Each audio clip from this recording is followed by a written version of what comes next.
Hi, everyone. This is Victoria. Happy to have everybody on. Happy Friday. Hope everybody's doing well. We're going to give it another minute or two just for everybody to jump on, and then we'll get going.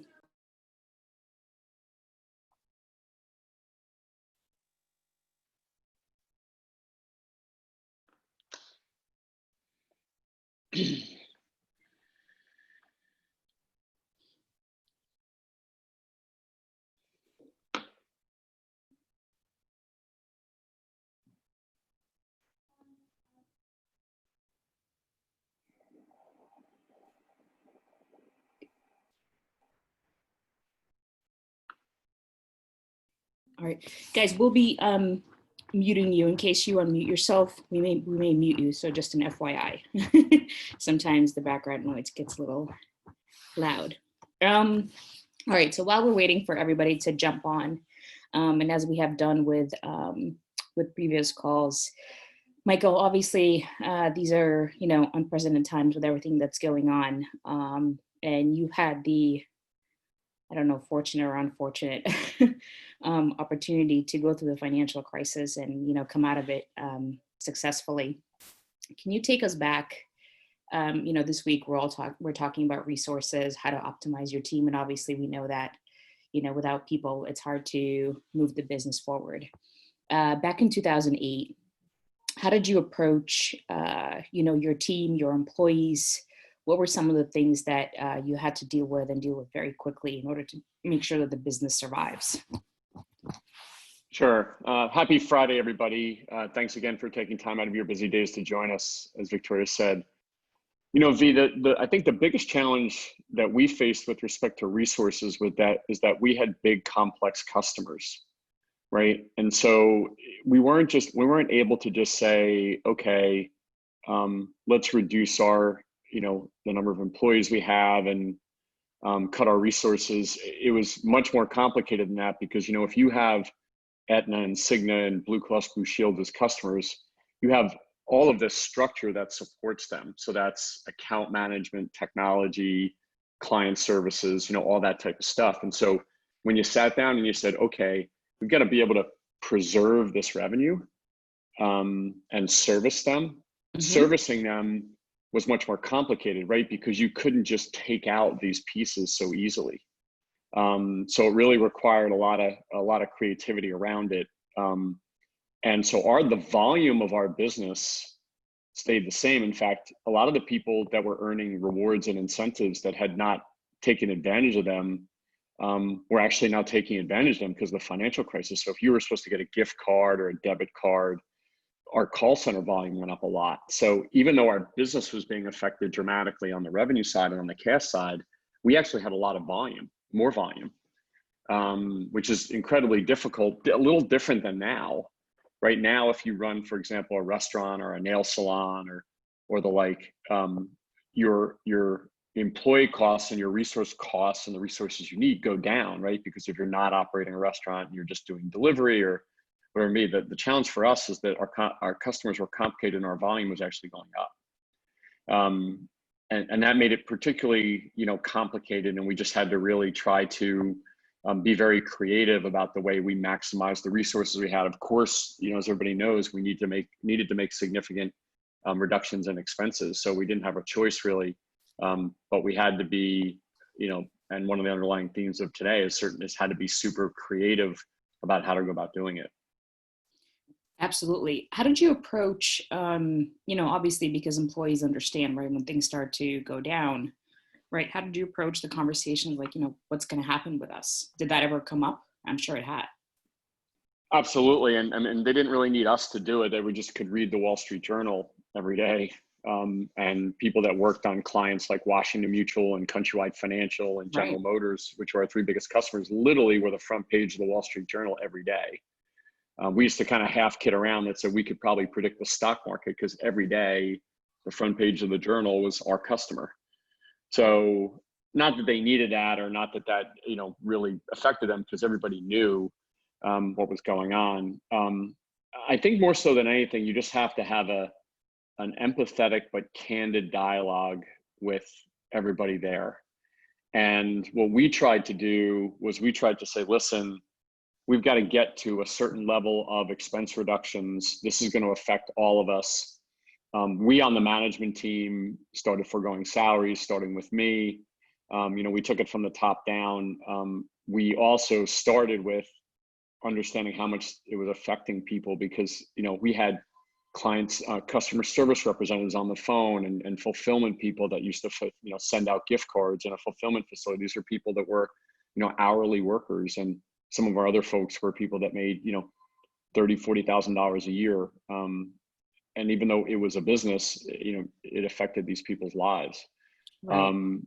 So you just had to be super creative. Like with our call center reps, we had a system where people could, now it's common, but back then it wasn't as common for people could dial in from home. But that was usually used in emergencies, right? Mm-hmm. Now we let everybody do that from home because we wanted them to be able to save the commuting costs. Right. And the stories go on and on and on in terms of just the ways that we had to be creative. But we tried to be candid, we tried to be empathetic, and then ultimately really candid, and try to look at it a little bit from their perspective, which is hard to do because, the world was collapsing at the time. Absolutely. Yeah, listen, really hard decisions, right? But this reminds me of the wartime CEO that you have to make decisions in order to make the business survive. Well, thank you for sharing that. Okay, ladies and gentlemen, so a couple of quick things. So today we will be done by 12:45, but we're happy to take questions, and we're happy to get back to everybody in case we don't cover everything. But without further ado, let's jump into today's topic about optimizing your resources. Yeah, thank you, V. This particular topic is always sensitive around, and the place I want to start is I never want us to think about this in terms of just dollars and cents. There's people involved, right? And so I'll just say that at the beginning, because the things I'm going to talk about are going to be talking about cutting expenses and having to do different things and taking advantage of opportunities. But I never want us to forget the people impact. So with that being said, as you can probably tell, when you're thinking about maximizing resources, almost think of it this way. If your business needed 100 work hours to do something before, and you said, okay, well, maybe something happens in the business where now I need 75 work hours. Like I don't need as many hours because maybe the demand for my business is down, or, like I'm a restaurant, I don't have to do as much, that's fine. But my expenses kind of have to go to $50 worth of work hours, right? Because I can't survive on my current expense base. So you say, okay, I've got to, and I'm oversimplifying it, of course, I've got to bridge the gap between 75 and 50. As I said, in our case, our challenge was that our volume was going up. So we had 100 work hours we needed, and we needed our expenses to go to 50, and it was going to 110. So it required a heck of a lot of creativity to do it. I think the biggest thing is you got to try to create a partnership with the resources that you have, and say, listen, this is what we have to get to. We're going to need everybody to make sacrifices, everybody to be at their best. And that's really goes down to this whole notion of being, really candid, certainly empathetic, but really having to say to everybody, we're going to need everybody's focus to be able to do this. One of the biggest challenges, and I'm going to talk more dollar and cents as we go through this time. One of the real challenges here is it's hard for people to be focused, right? Because they're going home, they're reading the paper, they're worrying about their children and spouses and what's going on in the world. Certainly the same thing is true today, right? In spades. And so maybe it's a little easier today because, not because it's any less dramatic, but because people are basically working all day and they're home. But it's really hard for people to stay focused on the things that need to be done. But that's what you're gonna need. So I want to talk about a couple of different buckets of ways that we optimize resources. Okay, and when you really think about it, if we go into and I kind of look through, right, how you need to be creative, how do you use new partnerships, and how do you optimize your team. I really want to start with optimizing your team, okay? Because you're going to have to, first and foremost, you've got to not only reduce your expenses of your current employees, which I'll talk about first, But then you've got to get the employees who have just had their worlds rocked a little bit because of the world, because of the fact that you have to restructure their compensation. And then you're going to have to say to them, I need you to be at your best, right? Now, most people read the paper or watch the news enough, or see the news enough that they understand what's going on in the world, and that's not such a dramatic request, but it's still difficult. So we're going to talk about first, how you go about restructuring employee compensation to get the most out of your resources, but then secondly, how do you actually manage them in a way that makes those the most effective, okay? I think when it comes to existing employee compensation, use my example of having to get from 100 to 50. You've got to think of different ways to do it. Obviously, the worst way is just having to let certain staff go, but there's other creative ways to do it. One, which I'm going to focus on, kind of the second one here, is realigning compensation to results. And in some ways, not just to results, but to cash, right? So for example, if you're designing a sales team's compensation, it's very common to have, a lot of their compensation to be tied to commissions, right? They close sales, they make money, very common in the sales world. In fact, many roles have full commissions as compensation. Outside of the sales world, technology, client services, marketing, you tend to have some elements of compensation tied to results, but usually it's not directly tied to sales. Technology deliver technology products, right? Client services make clients happy, right? And down the line. But there's usually a component of it tied to some kind of results. So marketing might be responsible for lead generation or ... But that compensation normally looks like, if you have an $80,000 a year base salary marketing director, they might have 10 or 20% of their compensation tied to results. When you look at the economic now, right, that's not possible to do. You can't have those compensation structures. So if you said, well, I don't want to let everybody go, but I've got to get from 80 to 50, those compensation structures need to be aligned to say, okay, a base salary might not be 80 anymore, it might be 50, right? And the results that I'm trying to get, which may be tied to leads, but may even have to be tied to revenue and cash. So everybody's business is a little bit different, right? But for example, if you had somebody who's doing delivery for a restaurant and typically would make X an hour, which we all know is still too low, but you might lower that and say, okay, if you do more deliveries, we'll give you more money, right? You can earn even more than you did. And so you have to try to figure out ways to tie compensation to results. You might have a yoga teacher who all they did before was, not all they did, what they did before was teach yoga. You might go to them and say, listen, we have, we're under financial strain.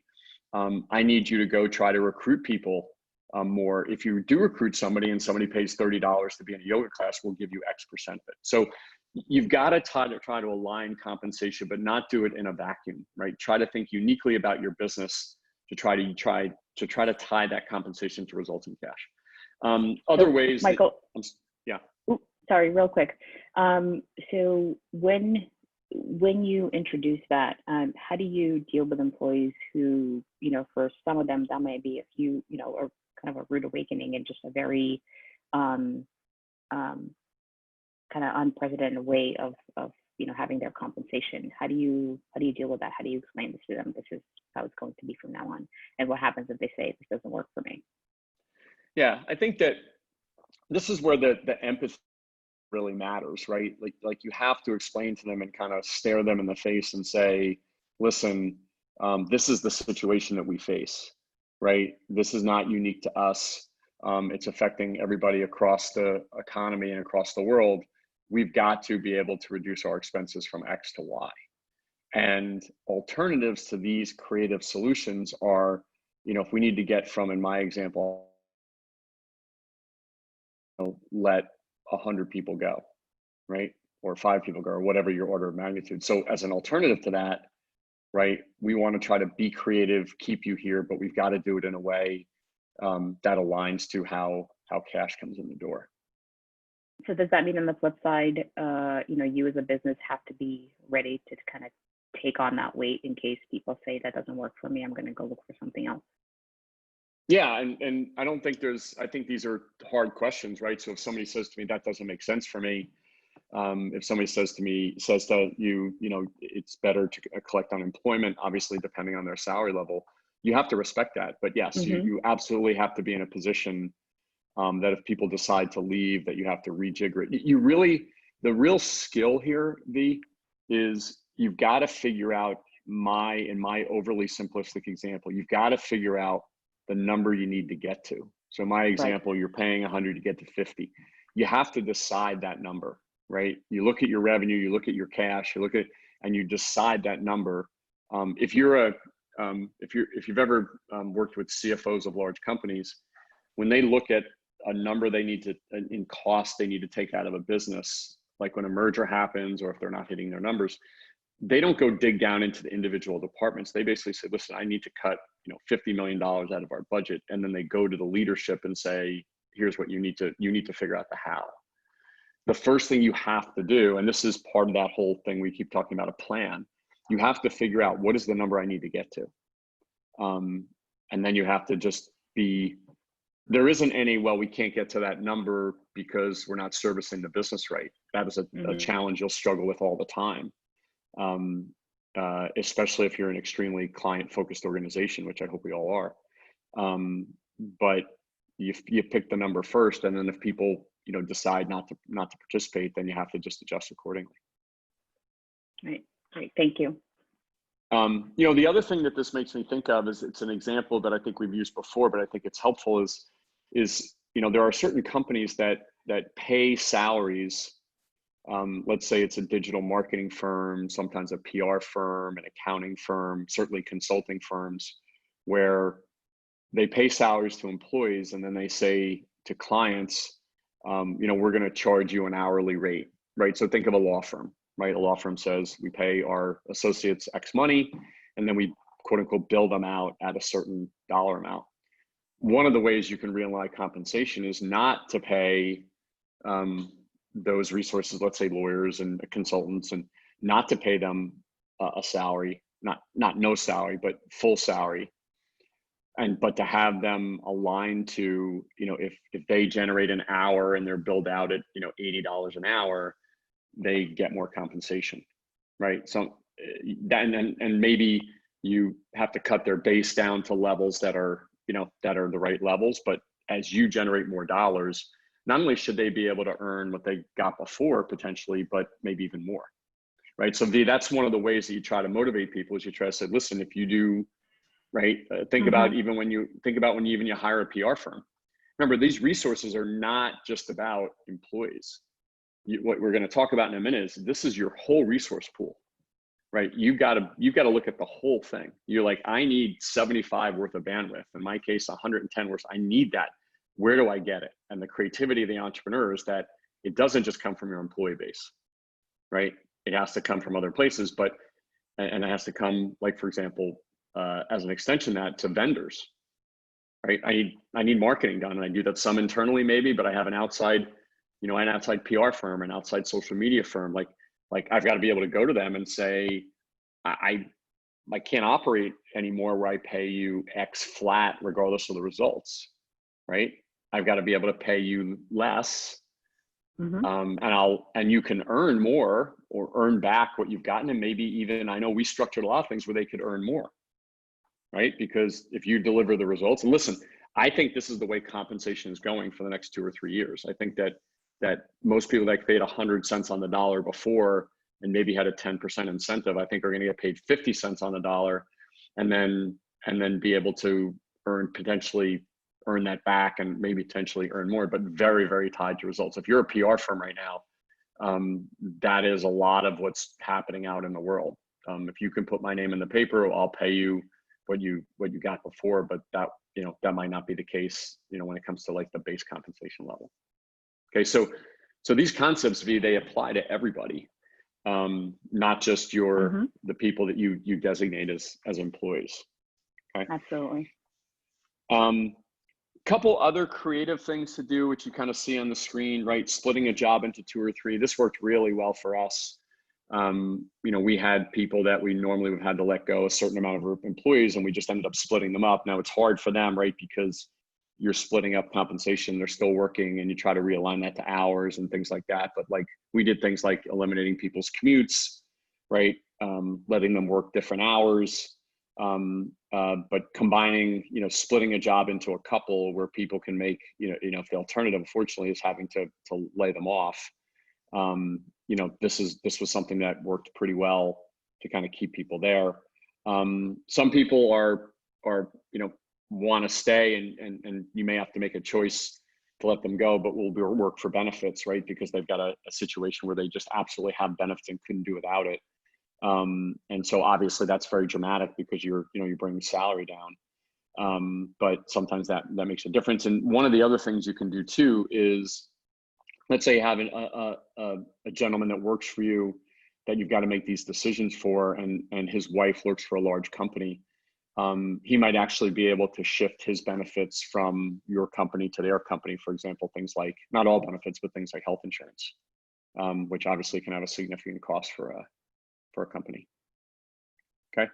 And then listen, you have to, at times, you've got to ask employees to work for free for a while and say, listen, we've got to, we've got to make it through this. And that's obviously dramatic for everybody, and just be sensitive to the fact that that may not be, might be able to be done.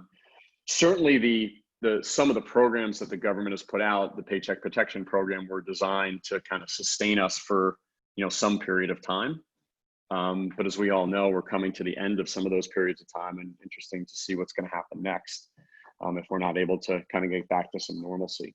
So certainly the Paycheck Protection Program, what people should know about that at a high level is that if you get money from the Paycheck Protection Program, to the extent that 75% of it is used for payroll and employee expenses, that's when the original loan actually becomes forgiven. You don't have to pay it back.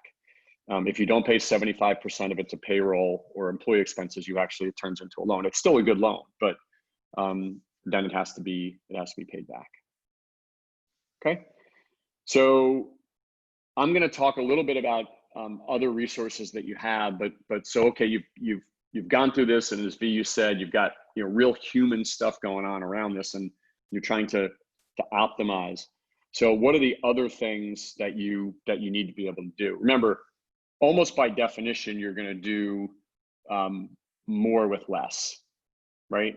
Or the same with less, or maybe you're doing less, but you've got much less resources. I don't think anybody's sitting there going, I have excess resources right now. Maybe even Amazon. So you've got to be able to make sure that you're getting things from your existing team. Now, part of being a wartime CEO, which we've talked about in the past, is you've got to dig in and do things that otherwise you wouldn't be doing, right? You've got to get your hands dirty, or probably more than you should be doing and more than you want to be doing, because there's just not as many resources. What that means is, especially with a complex plan, right? And everybody has a complex plan. Even if you have the simplest business in the world, dealing with revenue and expenses and cash and people and communication and your own levels of kind of stress and health is a lot. So you've got to get the most out of your team. And we'll talk a little bit about some of the behaviors that you need, but you can say all day long that you need certain behaviors. And if you don't have a way to execute efficiently, it's really hard. I mean, what's interesting is that pre any crisis, entrepreneurs, we always feel that there's chaos and things going on. And so what I'm about to talk about process is something super important regardless of a crisis. It's even more so because you have to do more with less. Very, very specific. Number one, process. And that means regular check-ins on initiatives, right? So if we're going to make something happen, we're not going to leave it to everybody's own devices to do. We're going to have regular check-ins, no less frequently than weekly, where you check in every week in those sessions. You're having everybody report on where they are. You're being very specific about what I'll talk about next, which is goals. And then everybody really knows we're supposed to get 10 bananas and we're at 8, and here's what I need everybody to do, and we're going to come back and report on it. Even to the point of daily check-ins. Daily check-ins are great because everybody stays aligned. It's also a great way to feel like a part of the team and help each other through things. But regular check-ins with very specific reporting on where you are with all these different things. What ties to that, obviously is, goals and clear metrics, right? So the ability to basically say, what is everybody doing, right? Because you have to kind of cut the fat in terms of what you're spending time on. Like, what is it that you're doing that makes the most difference? And if you're doing things outside of that, those should be in your goals and metrics during these times. So the goals and metrics of what you're trying to accomplish, right, have to be very clear so everybody knows exactly what they're doing. Hey, we're going to reopen the restaurant in 30 days. We know we need to have 100 customers every day to break even. How are we going to get to those 100 customers? It's not just opening the door and turning the sign around saying open anymore, right? It's the level of creativity we're going to need to go get them, go find them, and stand out from the crowd of other restaurants that are doing, largely the same things. Okay. Finally, part of this process is communication. If you're having regular check-ins and you're having regular dialogues like that, obviously that helps a lot. But I also found that sending out a kind of one-pager every week, which broke down kind of every major initiative, every major department, and gave 2 or 3 bullets about it, and something you could distribute to, obviously not just employees, but potentially investors, potentially customers, whatever constituent you're trying to, board members, advisors, gave you a kind of once a week snapshot, if you will, of the, of the state of the state without, having to do that each and every day. Okay. So these are part of the ways that you maximize existing resources. The other way is, as you see on the screen now, is the behaviors that you need, right?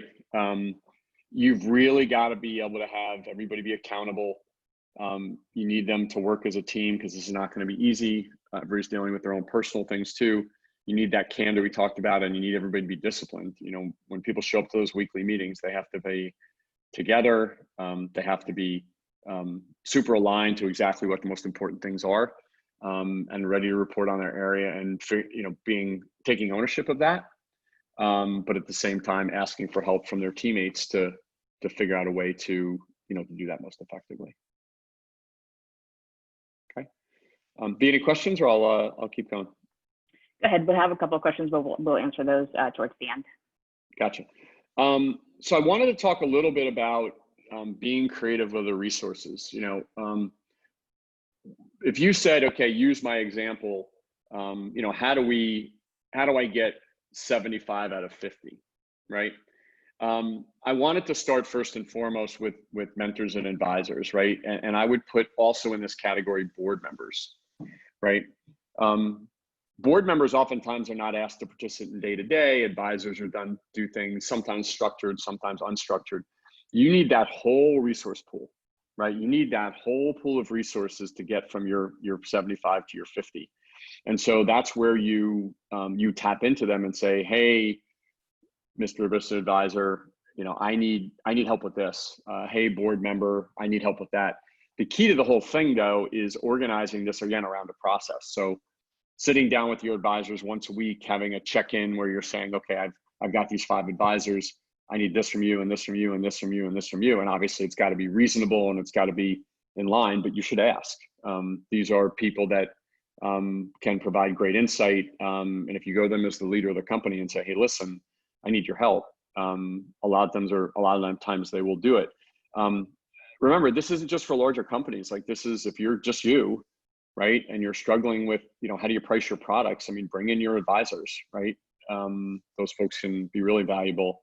That includes mentors, that includes board members. You just have to structure it, right? So it's organized, so you can do that. Not, for an advisor to write you an email in the middle of the day is a little helpful, of course, but it's much more helpful if you have your weekly advisor meeting and you make everybody's time really efficient. You make sure you can know going to bed at night, okay, I've got these pieces moving. I got my employees doing this. I got my advisors doing this. I have my mentors doing this. I've got my board members doing that. Okay.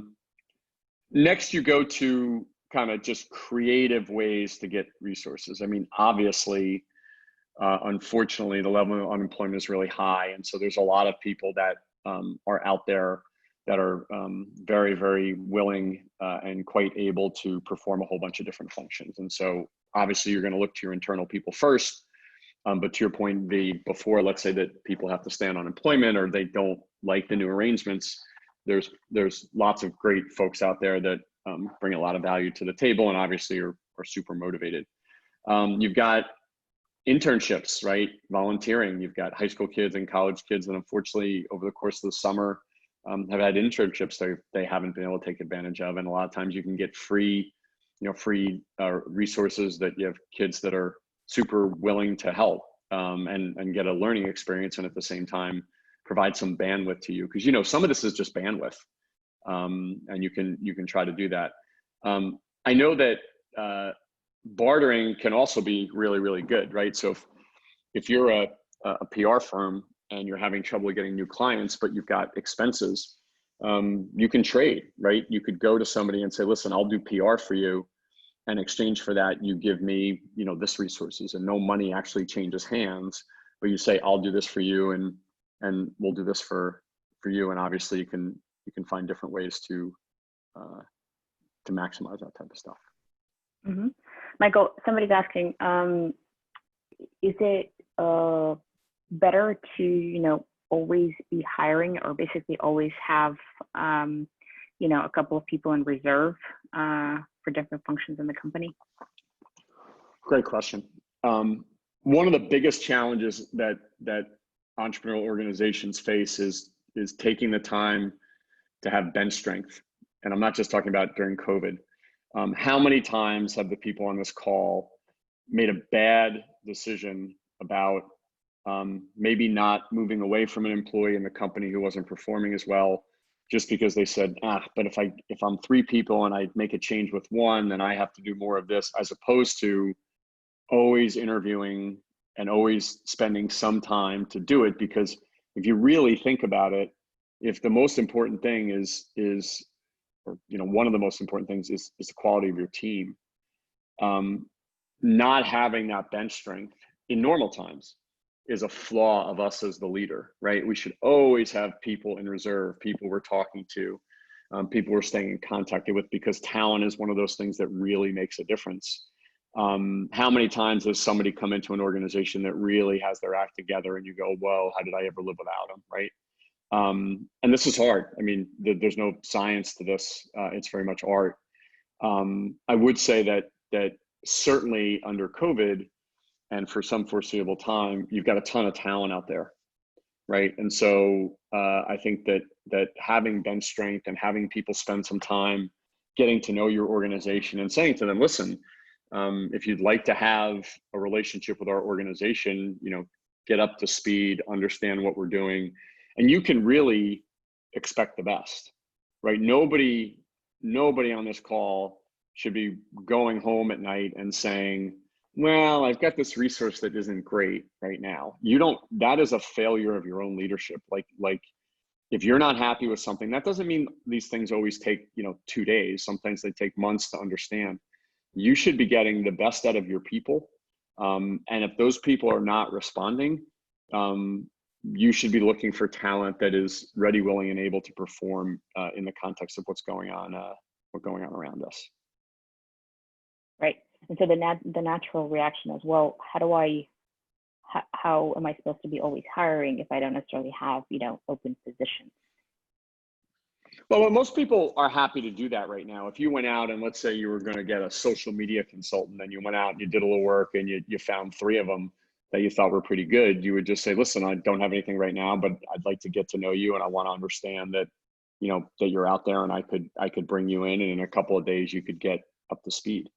So yes, you're not always doing it, but you're trying to, let's put it this way, think of it this way, V, in my oversimplified example. If you're at, if you need 75 worth of resources and you're at 50, but you're really not at 50 because you're underperforming in a couple of years and you're really at 40, right? You can't afford that, right? Because you have to get to 75, right? And if you're at 40, you're like, whoa, I got to make up 10, but then I've got to get to another 25 that I need. So, and in this day and age, because of the unemployment and the difficult situation that we're in, there are people that are ready, willing, and able to be able to do that. Great, thank you. Sure. I want to talk a little bit about vendors because I think the same concepts apply to vendors. Vendors, absolutely. Now, these vendors can run the gamut, right? They can be marketing vendors. They could be your plumbing company. They could be the guy who mows your lawn. It doesn't matter.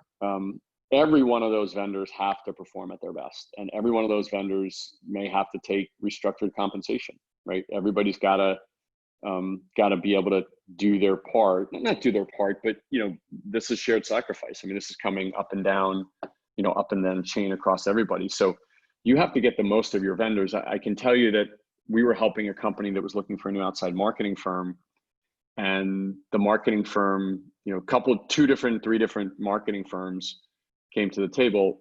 One marketing firm took their standard presentation and plopped their logo on the front of it. The second marketing firm, did a little bit and got a little bit, high level into the industry and how they thought they could help. And the third marketing firm, this is before they were hired, dug deep, spent a lot of time analyzing and making suggestions. And the second firm basically said, hey, we've done a little digging and we're going to come in and we're going to figure it out when we get there. And the first firm said, listen, we could be wrong. We don't know nearly enough about your business, but here's the insight and here's the work that we've done to earn your business. That is part of you maximizing your resources. And that is absolutely understandable and is what you should expect. I mean, you don't have the luxury to go from 50 to 40, right? Because you have to get to 75. So you've got to be able to get the most out of this entire resource pool of employees, interns, advisors, mentors, board members, and certainly vendors, because as we know, next to employees, a lot of these vendors are the ones that are the largest expense elements that we have. Okay. Just one final thing, V. I know you've got a bunch of questions. Are just around using some of these third-party freelancing services are really terrific. There are Upwork and Fiverr and a whole bunch of other. You'll see here a relatively new one, Total, that's really interesting. And these are great for bringing in different bits and pieces. The other thing I would say is that there's a lot of organizations now that are doing offshore IT development more aggressively, right? Because while it's a difficult thing to manage, if you're spending $100,000 on IT or $500,000 on IT, whatever it is, and you're doing that domestically, if you say to yourself, listen, I have to continue to do technology, but if I don't, right, I can't afford to do it at the level we're doing it at now. So there are offshore options. We have, if anybody needs that or looking for that, we have a partnership with a company called Tech that not only does offshore in India at India rates, but takes half of it in equity. So you essentially get, high level developers for, I think it's like $17 an hour. So whatever it's worth, but these are all, V, these are the creative solutions that you have to come up with. But putting a bow on it is, think about the number you have to get to. You really have to analyze that. That takes some time, and then look at resources holistically, every type of resource you can have, even if it's a friend that will help you for 10 hours a week, right? And look at that whole pool, because you can do it. You can get to 75, but you can't get to 75 just by writing a check and giving people more compensation. You have to get to 75 where some of these are free, some of these are reduced, some of these are people who are working for you already, just not maybe in as structured a way to get the most efficiency out of them. Absolutely. Thank you. Okay, and as I mentioned earlier in the hour, we have to jump off a little earlier today. So I want to get a couple of these questions in. They're not specifically related to optimizing resources, but as I said, we answer questions live. So Austin, thanks for asking me. So Michael, first is, what resources do we have to meet other people in the Lonely Entrepreneur group? There isn't a lot of activity in the forum, so didn't know if there was somewhere else. Austin, so we have people tend to utilize the text, the chat boxes within the community, kind of one-to-one, and but people often talk to each other through there. And then Michael, the second one is curious how Michael grew this Lonely Entrepreneur group. Say that again, that last one? Curious how Michael grew this Lonely Entrepreneur group. Oh, well, I think with respect to the learning community and the forum there, a lot of the activity happens in private chat because people don't share. So please take advantage of those functions because they're there and there's a lot of resources there, and certainly we're happy to help. I just think for us, pre-COVID, we just our whole mission is to help entrepreneurs, and we call it turn their passion into success, and we do that through a lot of these tools and things we're working on. I think the entrepreneur survival guide that you see and hopefully are taking advantage of, for us, we're doing these each week to try to reinforce some of the things. But how do we do that? How do we grow it? We just, hopefully we're having an impact, right? And the survival guide, as you guys know, is free. What I have up on screen, just so you know, for the people that are new, is each week the calls that we're doing right now are recorded. And so if you go into the second section here called the weekly Fireside Chat coaching calls, you've got every single session that ran the gamut from, cash and your plan and setting up for the future. And last week's was negotiating. And then this one will be there as well. So hopefully people can take advantage of that as well. Great. Thank you. And of course, we're always here. You guys can email us, ping us in the community that's always moderated. We're here to answer any questions across all the business and personal areas of the business. Yeah, and I've had a bunch of people have sent me questions as well that we'll respond to afterwards. But the one thing that I can say is there's a lot of people willing to help right now. And you may not think traditionally, okay, they're not an employee or I don't pay them.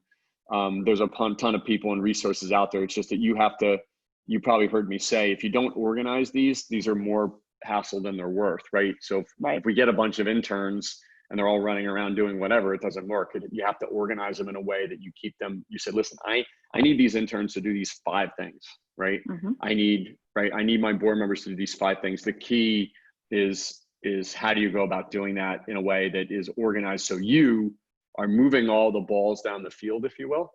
And that through your process, you're organizing it in a way that you're trying to get from that 50 to 75 that that we've been talking about here. Yeah, absolutely. Cool. Well, great. Thank you everybody for dialing in again. Yep. And we hope everybody has a great weekend and hangs in there. And please don't reach out to us, to Victoria, myself, the rest of our team, and take advantage of the survival guide. Thank you, everyone. We'll see you back here next week. Bye-bye. Bye-bye.